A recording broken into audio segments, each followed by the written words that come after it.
ఈరోజు నేను మీకు మంచి రెసిపీ డిఫరెంట్గా ఇంట్రడ్యూస్ చేస్తా. అదే గోంగూర పచ్చడి.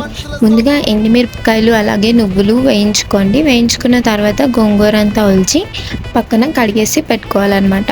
ఈ ఎండుమిరపకాయలు ఇంకా నువ్వులు వేగిన తర్వాత అదే కడాయిలో మనం కడిగి పెట్టుకున్న గోంగూరని కూడా వేసుకోవాలి. సో అది బాగా దగ్గరికి మగ్గిన తర్వాత అందులో చింతపండు కూడా వేసి లోపు పక్కన మనం ఎల్లుల్లిపాయలు కూడా పెట్టుకోవాలన్నమాట.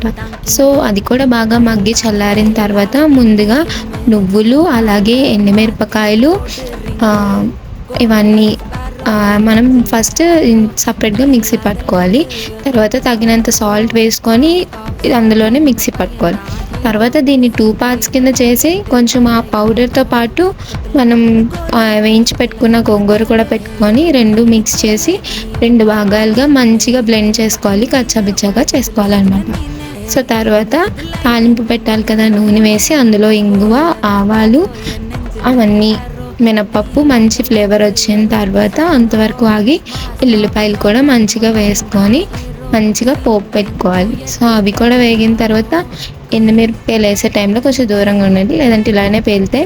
ఇంకా అలాగే కరివేపాకు వేస్తే మన ఎమ్మియస్ట్ గోంగూర పచ్చడి రెడీ అయిపోతుంది. ఇవన్నీ కలిపి గోంగూరలో వేసిస్తే అంతే రెడీ.